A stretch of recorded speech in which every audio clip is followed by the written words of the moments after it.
Apakah kalian suka film Bollywood atau kalian ngefans dengan Shah Rukh Khan?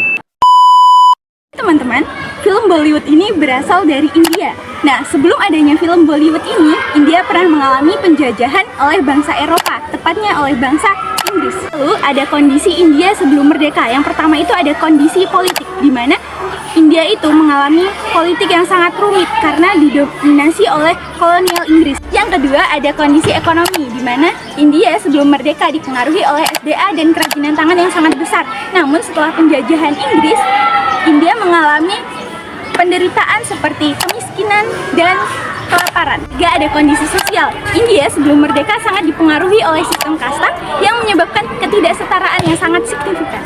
Jadi teman-teman, bagaimana India dapat merdeka? Jadi India dapat merdeka karena ada satu prinsip yang mereka pakai, yaitu prinsip nasionalisme. Latar belakang munculnya nasionalisme di India sendiri, yang pertama itu akibat penderitaan rakyat akibat jajahan dari Inggris dan juga eksploitasi dari bangsa Inggris ini, sehingga rakyat menderita kelaparan, kemiskinan. Yang kedua itu akibat reformasi dari Inggris. Jadi Inggris menetapkan aturan untuk menghilangkan kasta-kasta yang ada di Hindia dan juga menetapkan reformasi tanah, di mana tanah-tanah milik warga Hindia itu diambil paksa oleh bangsa Inggris. Ketiga itu akibat pajak tanah yang terlalu tinggi yang ditetapkan oleh bangsa Inggris. Jadi, warga Hindia ini mengalami kemiskinan akibat harus membayar pajak tanah yang terlalu tinggi, sehingga penderitaan warga India itu semakin bertambah. Nah, dari situlah nasionalisme di Hindia terus bertumbuh hingga sekarang.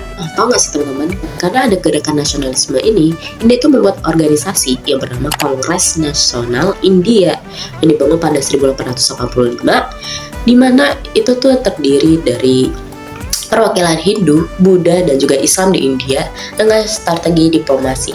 Nah, dalam gerakan nasionalisme ini ada juga tokoh yang paling menonjol, yaitu tokoh Mahatma Gandhi yang dikenal juga sebagai filosofi non-kekerasan. Sampai situ teman-teman. Jadi India tuh melakukan sebuah perjuangan untuk mendapatkan kemerdekaan mereka. Contohnya dalam demonstrasi damai dan juga boikot produk asing itu.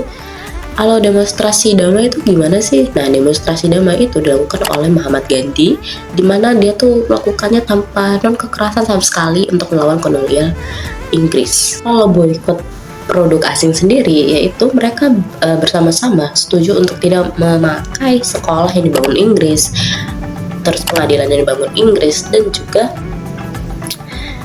tidak membayar pajak sama sekali. Lalu ada dampak nasionalisme bagi bangsa India. Yang pertama itu dapat meningkatkan kesadaran bangsa India akan pentingnya persatuan dan kesatuan. Karena dengan adanya persatuan dan kesatuan, bangsa India akan bersatu dan melepaskan diri dari penjajahan. Dan dampak yang kedua yaitu gerakan kemerdekaan. Jadi warga India tuh sadar bahwa dengan adanya prinsip nasionalisme bisa mendorong mereka untuk melakukan kemerdekaan. Jadi di mana nasionalisme telah menyatukan bangsa India sehingga mereka dapat mengusir bangsa penjajah dan menentukan nasibnya sendiri sebagai bangsanya sendiri. Ini rangkuman video yang kami jelaskan, kita dapat petik salah satu makna, yaitu nasionalisme itu penting adanya. Karena nasionalisme itu penting, jadi harus dipertahankan dengan cara meningkatkan kesadaran masyarakat untuk menjaga dan melindungi tanah airnya. Nah, melindungi tanah air itu supaya bebas dari penjajahan dan gejolak dari dalam atau luar negeri, agar terciptanya persatuan dan kesatuan negara dan perdamaian negara itu tercipta.